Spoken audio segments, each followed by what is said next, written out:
Hey guys, welcome back to Jugu Spotlight. ഇന്നൊരു അടിപൊളി റെസിപ്പിയാണ്. എന്താണെന്ന് വെച്ചാൽ ഹലീമിൻ്റെ recipe, Hyderabadi Haleem.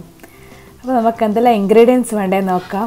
2 table spoon ഉഴുന്ന് പരിപ്പ്, 2 ടേബിൾ സ്പൂൺ നെയ്ച്ചോറ്റിൻ്റെ അരി, 2 ടേബിൾ സ്പൂൺ തുവരപ്പരിപ്പ്, 2 ടേബിൾ സ്പൂൺ കടലപ്പരിപ്പ്, 2 ടേബിൾ സ്പൂൺ ചെറുപയർ പരിപ്പ്, 2 ടേബിൾ സ്പൂൺ മൈസൂർ പരിപ്പ്, ചുവന്ന പരിപ്പില്ലേ അത്. പിന്നെ വേണ്ടതെന്ന് 1 കപ്പ് കുത്തിയ ഗോതമ്പില്ലേ, ആ ഗോതമ്പ്, അതും കൂടിയാണ് ഇതിന് വേണ്ടത്. അപ്പോൾ ഇതെല്ലാമാണ് ഇതിൻ്റെ മെയിൻ ഇൻഗ്രീഡിയൻസ്. നല്ല ഹെൽത്തി സംഭവമാണ് കേട്ടോ. ഈ പരിപ്പും ധാന്യങ്ങളും എല്ലാം മനസ്സിലാകുന്നുണ്ടാവില്ലേ എങ്ങനെയാണെന്നുള്ളത്. ഇത് വേണ്ടതെന്ന് വെച്ചാൽ ഇതിൻ്റെ മസാലയാണ്, അത് ഞാൻ ജസ്റ്റ് കാണിച്ചു തന്നുള്ളൂ. അപ്പോൾ നമുക്ക് തുടങ്ങാം. ഈ കുത്തിയ ഗോതമ്പ് എന്ത് ചെയ്യുക, ഒരു പാത്രത്തിലിട്ടിട്ട് കുറച്ച് വെള്ളം ഒഴിച്ചിട്ട് എന്ത് ചെയ്യുക, അവിടെ പുതർത്തി വെക്കുക. കഴുകിയിട്ടോ കഴുകാണ്ടോ പുതർത്തി വെക്കുക. ഒരു 2.5-3 മണിക്കൂറോളം ഒന്ന് പുതറണം കേട്ടോ. എന്നിട്ട് എന്ത് ചെയ്യുക, എല്ലാം നല്ലോണം കഴുകി വൃത്തിയാക്കിയിട്ട് ഒരു കുക്കർ എടുത്തിട്ട് എന്ത് ചെയ്യുക, അതിൻ്റെ ഉള്ളിലിട്ടിട്ട് ഒരു 3 ഗ്ലാസ് വെള്ളം ഒഴിച്ച് കൊടുക്കുക. ഇനി ഇത് വേകാനാണ് 3 ഗ്ലാസ് വെള്ളം ഒഴിച്ച് കൊടുക്കേണ്ടത്. എന്നിട്ട് എന്ത് ചെയ്യുക, കുക്കർ പൂട്ടിയിട്ട് സ്റ്റൗവിൻ്റെ മുകളിലടക്കം ഉണ്ടാക്കുക. ഇതിൽ നിന്ന് ഒരു വിസിൽ വന്നു കഴിഞ്ഞാൽ എന്ത് ചെയ്യുക, സിമ്മിലാക്കുക. അങ്ങനെ എന്ത് ചെയ്യണം, 12 വിസിൽ വരണം. അങ്ങനെ എന്ത് ചെയ്യുക, ബാക്കിയുള്ള എല്ലാ സാധനം എന്ത് ചെയ്യുക, ഒരു കിണ്ണെടുത്തിട്ട് അതിൻ്റെ ഉള്ളിടുക. അരിയും പരിപ്പും എല്ലാം എടുത്തിട്ട് ഒരു കിണ്ണത്തിലിട്ടുക. അപ്പോൾ ഞാൻ എൻ്റെ കുക്കറിൻ്റെ കണക്കാണ് 12 വിസിൽ എന്ന് പറഞ്ഞത്. അപ്പോൾ നിങ്ങളുടെ കുക്കറിൽ എത്രയാണ് കുത്തിയ ഗോതമ്പോ വേകാനുള്ള ടൈം, ആ ഒരു ടൈം കൊടുക്കുക കേട്ടോ. അപ്പോൾ എല്ലാം കൂടിയിട്ട് എന്ത് ചെയ്യുക, ഒരു പാത്രത്തിലിട്ടിട്ട് നല്ലോണം എന്ത് ചെയ്യുക, കഴുകിയെടുക്കുക. കുറച്ച് വെള്ളം ഒഴിച്ചിട്ട് കഴുകിയെടുത്തിട്ട് എന്ത് ചെയ്യുക, കുറച്ച് നേരം പുതർത്തി വെക്കണം. ഏകദേശം ഒരു 1/4 മണിക്കൂറോളം പുതർത്തി വെച്ചാൽ മതി. അതേ വിസിൽ അടിക്കാൻ വേണ്ടി വെച്ച് കഴിഞ്ഞാൽ ഇത് പുതർത്തി വെച്ചാൽ മതി. അപ്പോൾ ഏകദേശം നമ്മളെ ഗോതമ്പെല്ലാം ഉണ്ട് വെന്ത് വന്നിട്ട്, എന്നിട്ട് എന്ത് ചെയ്യുക, ആ കഴുകി വെച്ച പരിപ്പില്ലേ അതെന്ത് ചെയ്യുക, വെള്ളം എന്ത് ചെയ്യുക ഊറ്റിയിട്ട് ഇതിൻ്റെ ഉള്ളിൽ എന്ത് ചെയ്യുക, ഒഴിച്ച് കൊടുക്കുക. അതിനുള്ള ഫുള്ളായിട്ട് അങ്ങനെ ഇട്ട് കൊടുക്കുക. എന്നിട്ട് നല്ലോണം മിക്സ് ചെയ്ത് കൊടുക്കുക. അതിൽ നല്ല കറക്റ്റ് 3 ഗ്ലാസ് വെള്ളം ഏകദേശം കണക്കാണ് അതിന്. അപ്പോൾ കുറച്ചൊരു കട്ടി പോലെ ഉണ്ട്, അതൊന്നും കുഴപ്പമില്ല. അത് വറ്റുമ്പോൾ ഈ ഗോതമ്പ് വരച്ച് മുയ്ത്ത പോലെ ഉണ്ടാവുമല്ലോ, മുയ്ത്ത പറഞ്ഞാലൊരു കുറുകിയ പോലെ എന്ന് അർത്ഥം കേട്ടോ. എന്നിട്ട് അതിൻ്റെ ഉള്ളിൽ എന്ത് ചെയ്യുക, 3 ഗ്ലാസ് വെള്ളം കൂടി ഒഴിച്ച് കൊടുക്കുക. ഞാൻ എൻ്റെ ഒരു സ്റ്റീൽ ഗ്ലാസിൻ്റെ കണക്കാണ് പറയുന്നത് കേട്ടോ. ചുവം കൂടി ഒഴിച്ചിട്ട് എന്ത് ചെയ്യുക, നല്ലോണം ഒന്ന് മിക്സ് ആക്കി കൊടുക്കുക. കുറച്ച് ഇങ്ങനെ കട്ടിയെല്ലാം പോകാൻ വേണ്ടിയിട്ട് ഫുള്ളായിട്ട് എന്തൊക്കെയില്ല ഫുള്ള് മിക്സ് ആക്കി കൊടുത്തിട്ട് എന്നിട്ട് അതിൻ്റെ വേണ്ടുന്ന ഉപ്പിട്ട് കൊടുക്കാൻ. കുറേയൊന്നും ഇടണ്ട, കുറച്ചിട്ടാൽ മതി. വയ്യ മസാലക്കെല്ലാം ഉപ്പിടേണ്ടതാണ്. എന്നിട്ട് കൊണ്ടുപോയിട്ട് അടുപ്പത്ത് വെക്കുക. എന്നിട്ട് അവർ വേകുന്ന സമയം അത് വെന്ത് കഴിഞ്ഞാൽ ഒരു കുക്കർ എടുക്കുക. ഒരു 2 വലിയ ഉള്ളി എന്ത് ചെയ്യുക, നേർങ്ങനെ മുറിച്ചിടുക. സാധാരണ നമ്മൾ കറിക്കെല്ലാം മുറിച്ചിടുന്ന പോലെ അങ്ങനെ മുറിച്ചിടുക. നമ്മൾ പശു നെയ്യാണ് ഉപയോഗിക്കുന്നത്. ഇനി ബാക്കി നിങ്ങൾ ഇഷ്ടമുള്ള പോലെയൊക്കെ ബട്ടർ ഇടണമെങ്കിൽ ബട്ടർ ഇടാം, പക്ഷേ പശു നെയ്യ് ഇടുന്നത് നല്ലത്. ഒരു 2 വലിയ ടേബിൾ സ്പൂൺ എന്ത് ചെയ്യുക, ഇഞ്ചി വെളുത്തുള്ളി പേസ്റ്റ് ഇല്ലേ അതും കൂടി എന്ത് ചെയ്യുക, ഇതിൻ്റെ ഉള്ളിലിട്ട് കൊടുത്തിട്ട് നല്ലോണം ഒന്ന് വഴറ്റി കൊടുക്കുക.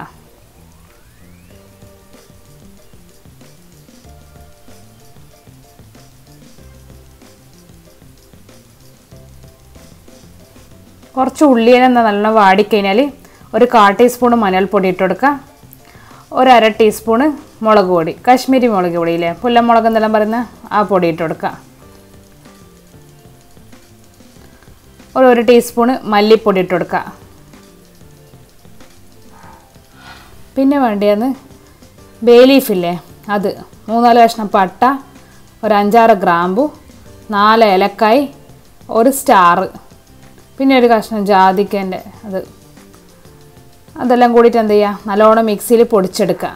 നല്ലോണം വറുത്തിട്ട് ഇങ്ങനെ പൊടിക്കുക, അല്ലെങ്കിൽ വെറുങ്ങനെയും പൊടിക്കുക. എന്നിട്ട് അതെന്ത് ചെയ്യുക, ഇതിൻ്റെ ഉള്ളിൽ ഇട്ട് കൊടുക്കുക. ഇതിങ്ങനെ തന്നെ ഇടണം കേട്ടോ. ഈ ഗരം മസാല ഒന്നും ഇട്ടാൽ പോലെ ഇതിങ്ങനെ തന്നെ ഇടണം. അതാണ് അതിൻ്റെ ഒരു ടേസ്റ്റ് വരാം. ഹലീമിൻ്റെ യഥാർത്ഥ ടേസ്റ്റ് ഇടണമെങ്കിൽ ഇങ്ങനെ തന്നെ ഇടണം. നല്ലോണം വഴറ്റി കൊടുക്കുക ഇട്ടിട്ട്. എന്നിട്ടൊരു 3-4 പച്ചമുളക് നടുവ് കീറിയിട്ട് എന്ത് ചെയ്യുക, ഇട്ട് കൊടുക്കുക. പച്ചമുളകിൻ്റെ എല്ലാം നിങ്ങളുടെ ഇഷ്ടം പോലെ ചെയ്താൽ മതി. എന്നിട്ടൊരു 1/4 ടീസ്പൂണ് ഗരം മസാല പൊടി ഇട്ട് കൊടുക്കുക. എന്നിട്ട് നല്ലോണം അങ്ങ് വഴറ്റി കൊടുക്കുക. എന്നിട്ട് 1 ടീസ്പൂൺ എന്ത് ചെയ്യുക, കുരുമുളക് പൊടിയില്ലേ അതും കൂടി ഇട്ടിട്ട് നല്ലോണം ഒന്ന് വഴറ്റി കൊടുക്കുക.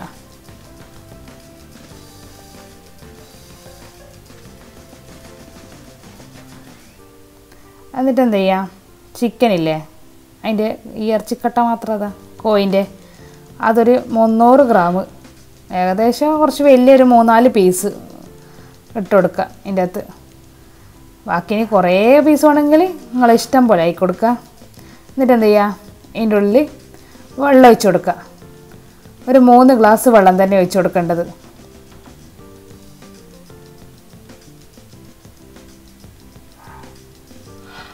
അതിന് കണക്കായ ഉപ്പ് ഇട്ട് കൊടുക്കുക. എന്നിട്ട് നല്ലോണം എന്ത് ചെയ്യുക, മിക്സാക്കി കൊടുക്കുക. എന്നിട്ട് ഒരു കൈ നിറച്ചും പുതിനച്ചപ്പ് മുറിച്ചിട്ടില്ലേ അതിട്ട് കൊടുക്കുക. പിന്നെ ഒരു കൈ കണക്കിന് മല്ലിച്ചപ്പ് മുറിച്ചിട്ടിട്ട് കൊടുക്കുക. അതിന് ഇത്ര കണക്കൊന്നുമില്ല, കുറച്ച് ജാസ്തി ഇടുക അത്ര തന്നെ. നമ്മൾ കറിക്കലിടുന്നതിനെക്കാട്ടി കുറച്ചും കൂടി ജാസ്തി ഇടുക. എന്നിട്ട് കുക്കറവിടെ പൂട്ടി വെക്കുക. എന്നിട്ട് അപ്പോഴേക്ക് നമ്മളെ ധാന്യങ്ങളെല്ലാം നല്ലോണം വെന്തിട്ട് നല്ലോണം അടിഞ്ഞിട്ടുണ്ട്. അപ്പോൾ എന്ത് ചെയ്യുക, അതെടുത്തിട്ട് എന്ത് ചെയ്യുക, ഒരു ഹാൻഡ് ബ്ലെൻഡർ ഇട്ടിട്ട് നല്ലോണം അടിക്കുക. നല്ലോണം അടിച്ചെടുക്കണം. മിക്സിനെയും കാട്ടി ഇതാ നല്ലത്. മിക്സി ആകുമ്പോൾ കുറച്ചും കൂടി ഇടങ്ങാറായിരിക്കും. ഇത് ഇങ്ങനത്തെ ഉണ്ടെങ്കിൽ അത്ര നല്ല, അല്ലെങ്കിൽ മിക്സിയിൽ തന്നെ അടിച്ചാൽ പ്രശ്നമില്ല. അപ്പോഴേക്ക് നമ്മൾ അതെല്ലാം കോഴിയെല്ലാം വന്നിട്ട് കോഴി എന്ത് ചെയ്യുക, എടുത്തിട്ട് മിക്സിയിൽ ഇങ്ങനെ പൊടിച്ചെടുക്കുക. ഏകദേശം അതിന് 3 വിസിലാണ് വേണ്ടത് കേട്ടോ വേകാൻ വേണ്ടിയിട്ട്. എന്നിട്ട് വേറൊരു പാൻ എടുത്തിട്ട് വലിയ ബിരിയാണിയെല്ലാം വെക്കുന്ന പോലത്തെ ചെമ്പെടുത്തിട്ട് ഈ നേരത്തെ നമ്മൾ ഉണ്ടാക്കിയിട്ടില്ലേ കോഴിയെല്ലാം വേവിക്കുന്ന ആ വെള്ളം എന്ത് ചെയ്യുക, ആ ചെമ്പിലോട്ട് ഒഴിച്ചു കൊടുക്കുക ഫുള്ളായിട്ട്.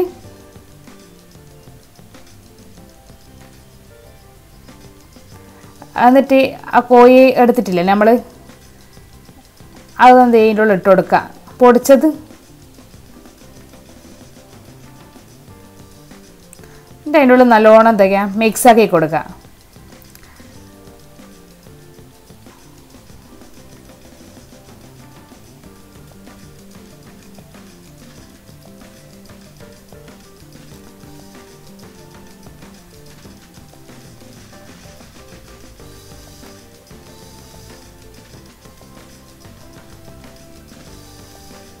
എന്നിട്ട് ഇങ്ങനെ കുറച്ച് നല്ലോണം തിളക്കാൻ വേണ്ടി വെക്കുക. ഇനി തിളച്ച് കഴിഞ്ഞാൽ നമ്മൾ നേരത്തെ ആ ധാന്യങ്ങളും അതെല്ലാം നല്ലോണം ബ്ലെൻഡ് ചെയ്തിട്ട് വെച്ചിട്ടില്ലേ ആ കുക്കറിലല്ലേ നേരത്തെ വേവിച്ചത്, അത് ഇതിൻ്റെ ഉള്ളിൽ ഇട്ട് കൊടുക്കുക.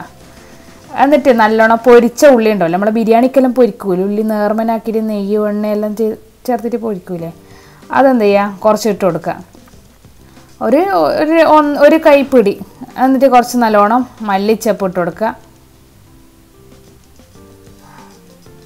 എന്നിട്ട് ബിരിയാണിക്ക് ദമ്മിന് വെക്കുന്ന പോലെ അവിടെ കുറച്ച് നേരം വെക്കുക, ഒരു 10 മിനിറ്റ് സിമ്മിൽ. എന്നിട്ട് ഞാനെന്ത് ചെയ്ത് പ്ലേറ്റിൽ സെർവ് ചെയ്തിട്ടുണ്ട്. ഇനി അടുത്ത പരിപാടി എന്ന് വെച്ചാൽ നല്ലോണം എന്ത് ചെയ്യുക, നെയ്യ് ചൂടാക്കിയിട്ട് എന്ത് ചെയ്യുക, ഇതിൻ്റെ മുകളിൽ ഒഴിച്ച് കൊടുക്കുക. ആ നെയ്യ് ചൂടാക്കുമ്പോൾ തന്നെ കുറച്ച് അണ്ടി മുന്തിരിയെല്ലാം ഇട്ടോ കേട്ടോ.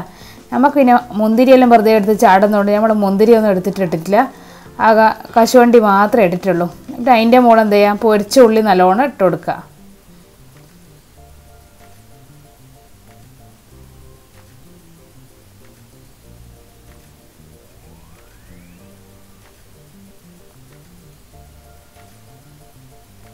ഇനി കുറച്ച് പുതിന ചപ്പിട്ട് കൊടുക്കുക, ചെറുങ്ങനെ മുറിച്ചിട്ടുള്ളത്. എന്നിട്ട് എന്ത് ചെയ്യുക, കുറച്ച് അണ്ടി പൊരിച്ചത് എന്ത് ചെയ്യുക, ഇതിൻ്റെ മുകളിൽ ഇട്ട് കൊടുക്കുക. ഇതൊന്നും ഇട്ടിട്ടില്ലെങ്കിൽ തിന്നാട്ടോ, പക്ഷെ പുതിന ചപ്പും ഈ പൊരിച്ച ഉള്ളി ഇടണം കേട്ടോ, അതാണ് അതിൻ്റെ ടേസ്റ്റ് ഉണ്ടാവാൻ. എന്നിട്ട് കുറച്ച് മല്ലിച്ചപ്പ് ഇട്ട് കൊടുക്കുക അതിൻ്റെ മുകളിൽ. എല്ലാം കുറച്ച് ഒരു പിടി മതി കേട്ടോ. എന്നിട്ട് ഒരു പുളിനാരങ്ങ കഷ്ണം അവിടെ വെച്ച് കൊടുക്കുക. ഇതാ നല്ല കിടുക്കാച്ചി അടിപൊളി ഹലീം, ഹൈദരാബാദി ഹലീം ഉണ്ട്, റെഡി ആയിട്ടുണ്ട്. അപ്പോൾ ഇങ്ങനെയാണിത് സെർവ് ചെയ്യുക. അതുകൊണ്ടാണ് ഞാൻ ഇത് ഇത്രയും ഡീറ്റെയിൽഡ് ആയിട്ട് കാണിച്ചാൽ നിങ്ങൾക്ക്.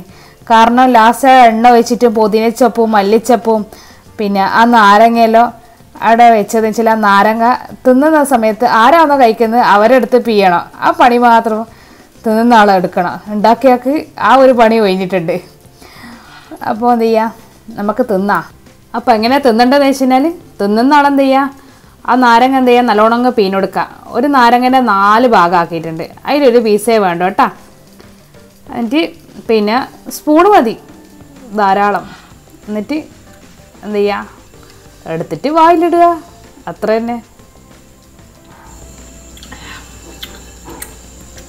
അടിപൊളി, പറയാൻ വാക്കില്ല. അപ്പം എല്ലാവരും എന്ത് ചെയ്യുക, ട്രൈ ചെയ്തിട്ട് കമൻറ്റിൽ അറിയിക്കുക.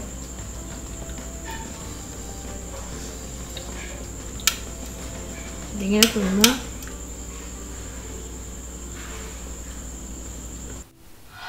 എന്നിട്ട് ഇടയ്ക്കിടയ്ക്ക് എന്ത് ചെയ്യുക, ആ സുലൈമാനി എടുത്തിട്ട് കുടിക്കുക. അപ്പം അതിലും അടിപൊളിയായിരിക്കും. ഈ ഹലീമും ഇടയ്ക്കിടയ്ക്ക് ആ സുലൈമാനിൻ്റെ ആ സിപ്പും പറയാൻ വാക്കുണ്ടാവില്ല, അത്രയ്ക്ക് ടേസ്റ്റാണ്. ഇത് കാണുമ്പം തന്നെ നിങ്ങൾക്ക് മനസ്സിലാകുന്നേ. അപ്പം നിങ്ങൾക്കൊരു ബൈറ്റും കൊടുത്തരാം, വായി തുറക്ക്, ഇതാ നിങ്ങൾക്ക് തന്നില്ല എന്ന് പറയണ്ട. അപ്പോൾ റെഡിയല്ലേ? ഇന്ന് തന്നെ ഉണ്ടാക്കിയിട്ട് ഇന്ന് തന്നെ കമൻറ്റ് അറിയിക്കുക. വീഡിയോ ഇഷ്ടമാണെങ്കിൽ ചാനൽ ഇതുവരെ സബ്സ്ക്രൈബ് ചെയ്യാത്ത എന്തായാലും സബ്സ്ക്രൈബ് ചെയ്യുക. ബെല്ലൈക്കൺ ഓൾന്നും കൂടി പ്രസ് ചെയ്യുക. വീഡിയോ ഇഷ്ടം ലൈക്ക് ചെയ്യുക, ഷെയർ ചെയ്യുക, കമൻറ്റ് ചെയ്യുക. Thank you for watching. Take care. By.